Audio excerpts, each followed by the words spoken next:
I can't remember what our cold open was for this episode. Yeah, well, considering it's our third attempt, It's true. Welcome to the podcast.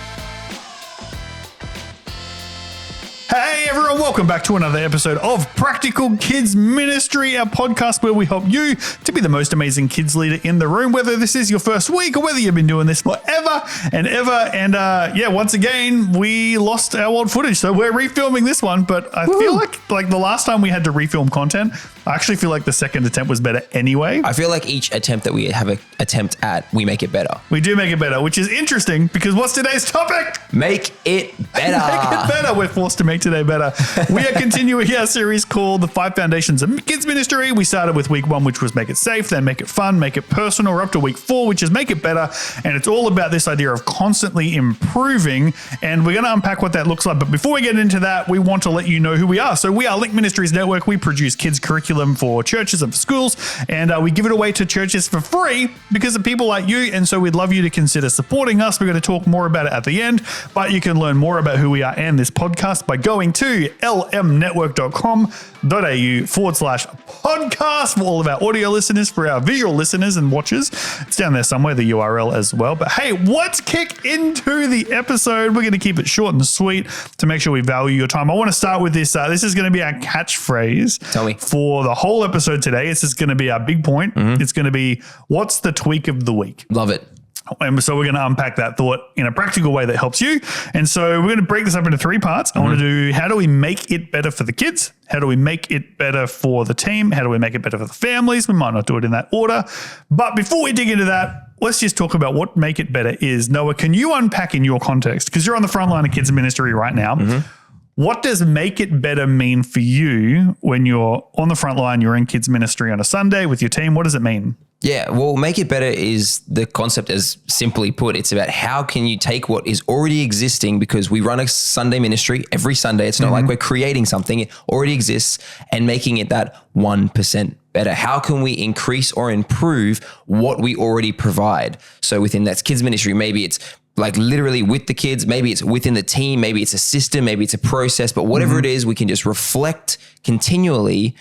How can I make this 1% better? Or how can I make a tweak this week? Yeah, tweak of the week. And the reason we want to talk about that in this podcast and not the Key Leader podcast we're developing is anyone can be a part of this. You don't have to be the 100%. room leader or the kids pastor.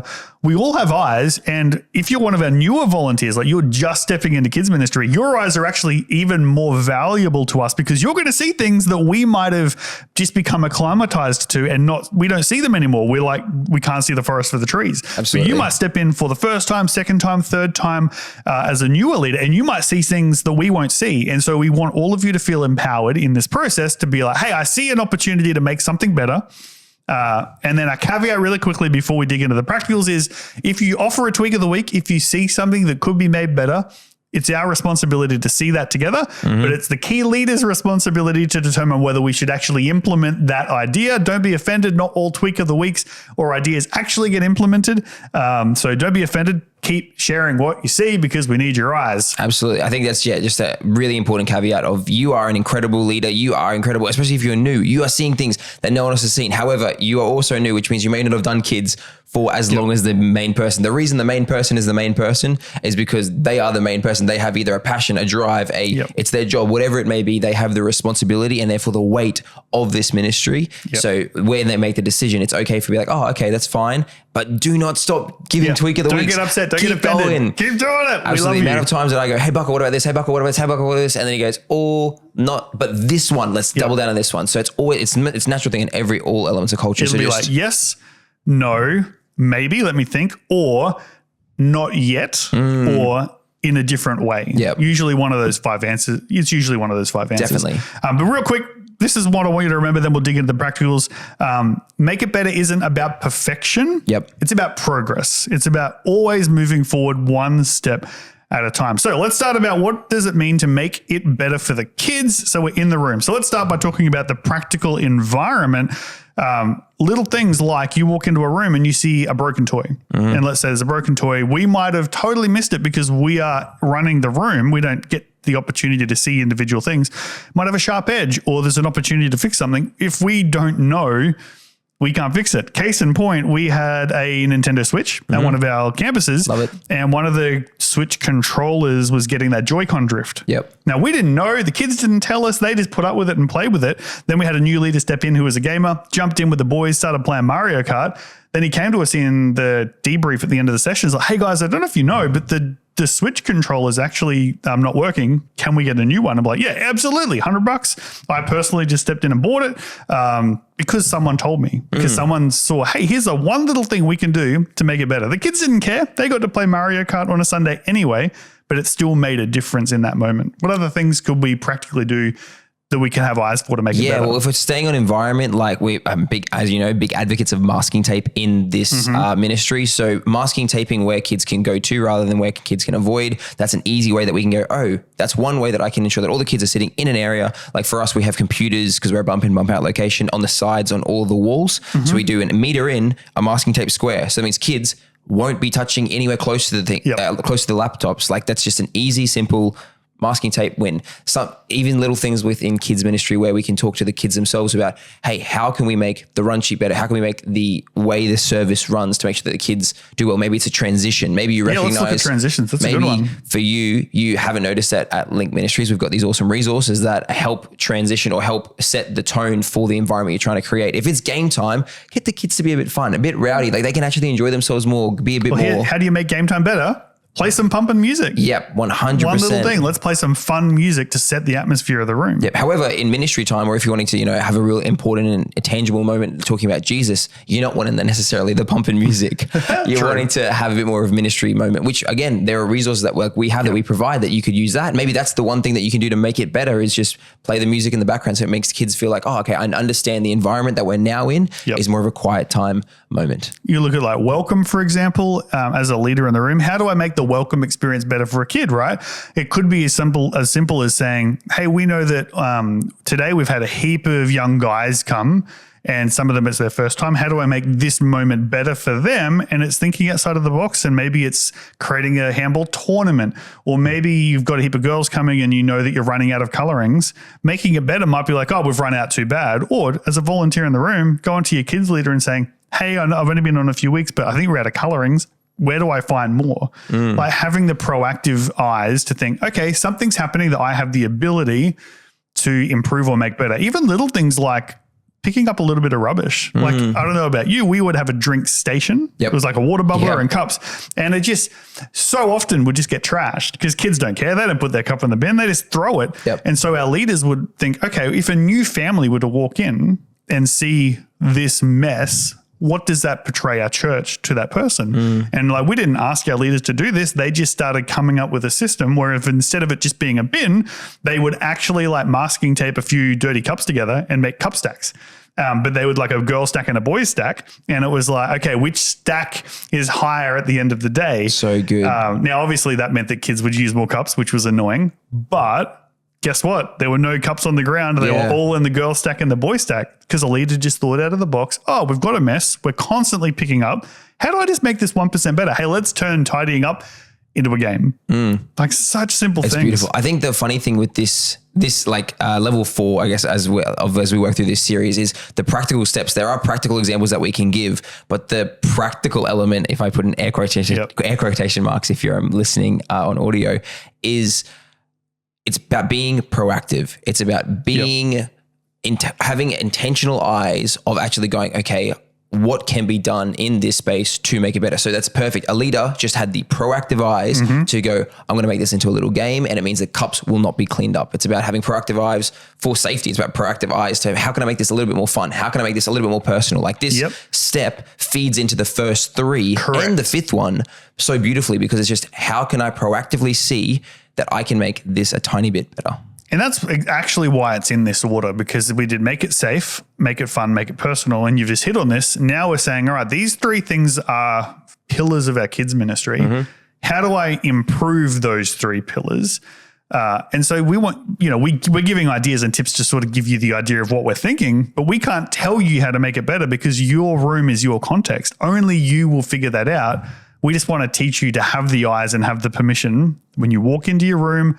How do I make this better? Whether it's in safety, whether it's in fun, whether it's in the personal connections, We can't do it. We're stuck here on the other side of a camera. But if we can empower you to do it, your kids' ministry will grow. And it's this idea that small changes can make a big difference. Absolutely. Absolutely. I think if we're also honing in right now on making it better for kids, just focusing on that, I also want to say that you as a leader have been given individual gifts that are beautiful for kids ministry. It's not just because you have a servant heart to children. Like that's great. That's awesome. But you also could be like Buckle, like a gamer. You could be like myself. I'm more of like a sports outdoors type person. Like you were given gifts that help build the kingdom. Like we know this in scripture, like 1 Corinthians 12. Like this is what we're talking about. God's created us uniquely to build and compound synergistically on each other. So I'll encourage you to reflect when you're hanging out with your kids, what is a gift that you've been given that maybe another leader hasn't, and how can you then apply that to the kids ministry room and make kids a better experience?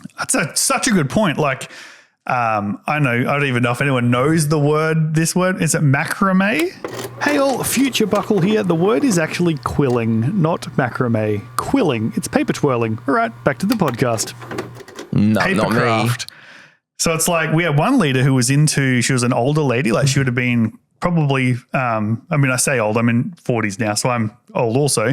But she would do like paper craft. It's like you get these strips of paper, you twirl them up into little spirals and you glue them all together. I did this in home ec. I know what you're talking about. Yeah. And she just loved doing it at home. One week she rocked up because she loved sitting with the girls doing crafts, and she just brought her macrame stuff, like the safe pieces.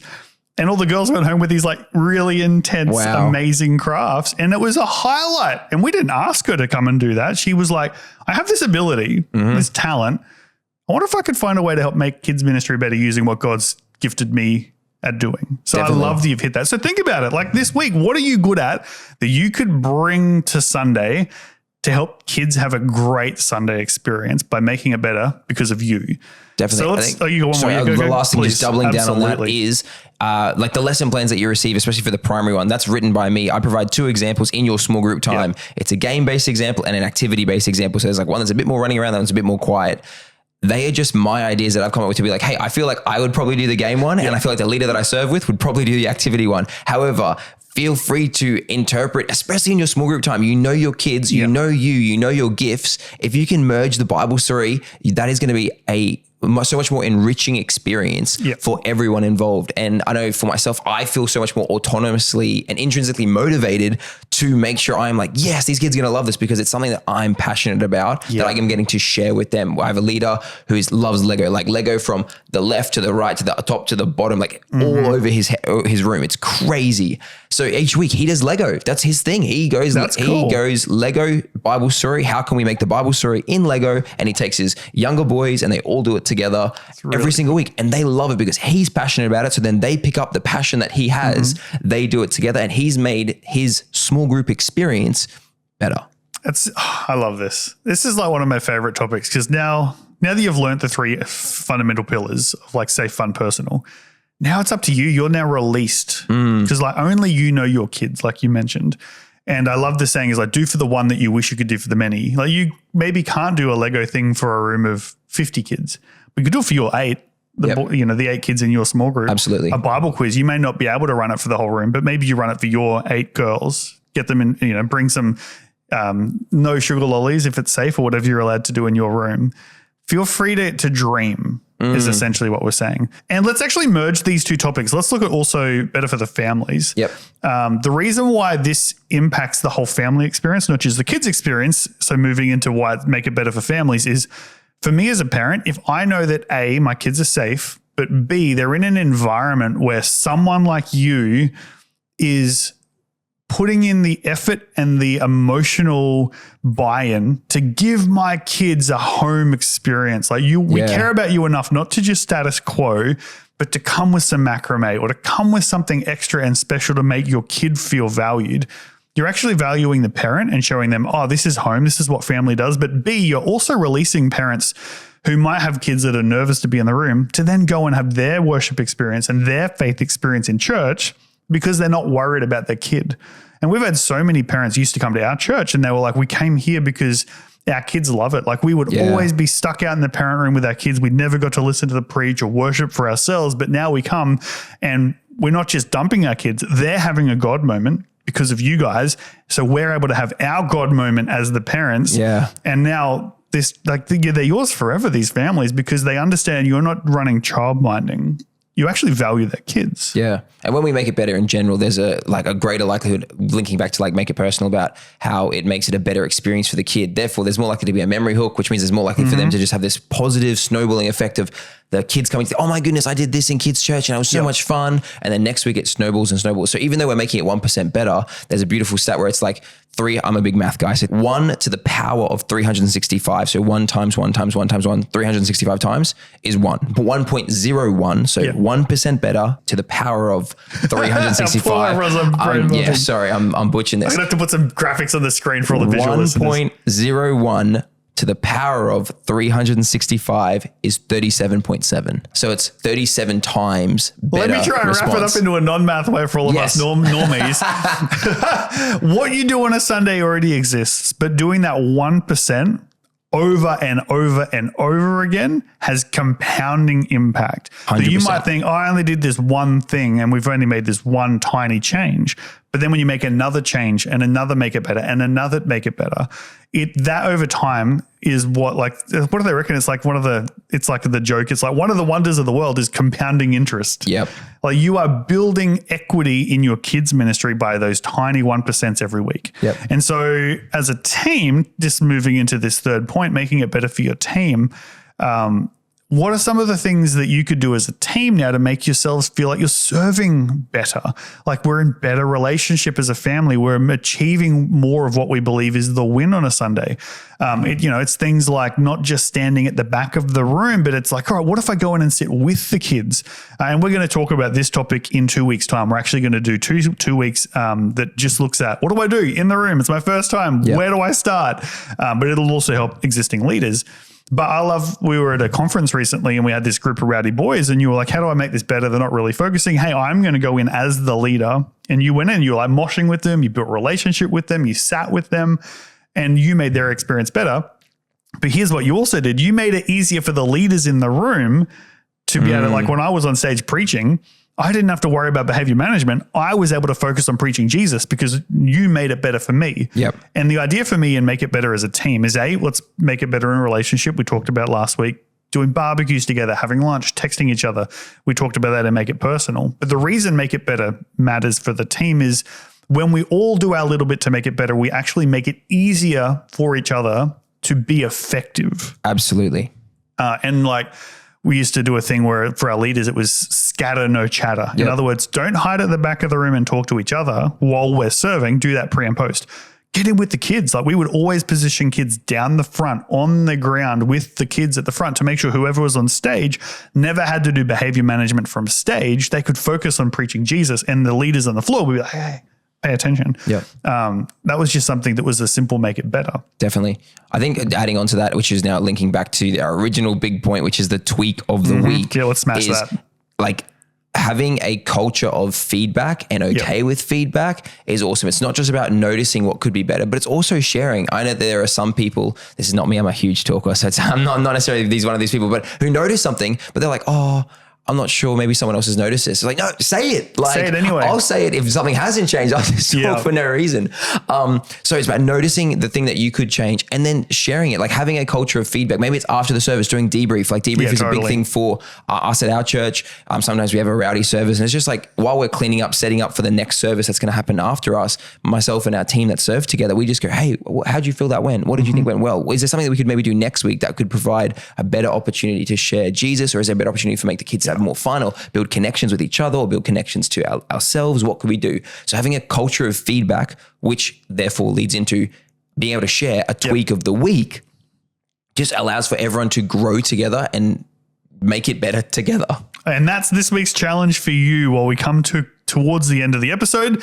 My challenge for you is this week specifically, or whenever you're serving next, if you are the key leader, can I encourage you to try and do a pre-team brief before your service, make sure everyone's on the same page, but try and do a debrief at the end where there's opportunity for you all to find a tweak of the week, make it better. And if you are the volunteer in the room, your challenge is look for something. It doesn't have to be world-changing, glass-shattering, epiphany levels of change. But what's one tweak of the week that you saw whether that's something you can action or maybe it's something your key leader actions, and do that in humility if it is someone else that needs to action it, that you can see that we could do to make it better. What's your one tweak of the week? Look for it, find it, even if you've got to dig for it. Like the Bible says, like dig, search for wisdom, because it's those tweak of the week that actually make a massive difference in the long term of kids ministry. So find them and share them with your leader. Empower your leader to be able to make it better by giving them the information they need to make it better. So that's your challenge. Do you want to get any final thoughts and then we'll wrap it up? No, I think it's just, only thing is, if you feel like you just had the perfect Sunday and you're like, Buckle, there's nothing that I could make better. I think for you to be reflect on what are your gifts, and therefore how can you use your gifts can bring to next time you serve. So if that's something if that's the avenue you want to go down to make your small groups that little bit better by highlighting who you are to bring to the kids, then that works as well. But that's it. Amazing. But hey, like we mentioned earlier, we are crowdfunded. We offer our curriculum and our program to churches for free because we never want finances to be a barrier for you to be able to present the gospel to our digital generation, this new generation of kids and teens. And the way we do that is people like you supporting us, our monthly givers. So if you would like to consider helping us, which we would love, buy us a coffee a week, head over to lmnetwork.com.au/podcast. And in the top right corner, hit the donate button. And we are believing for and asking for monthly givers at the moment so that we can plan ahead, we can schedule, we know what's coming in so that we can keep producing resources for you like this.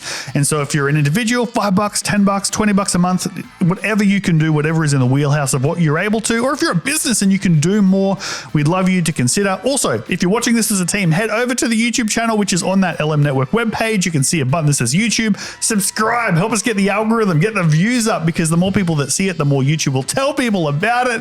And beyond that, go check out our program. If you're watching this, but you've not seen our curriculum, we'd love you to just go take a look. lmnetwork.com.au/podcast. You'll find everything you need to know. My name is Buckle. I'm Noah. And next week, we're wrapping up our series. We're talking about Make It About Jesus. See you then. Peace.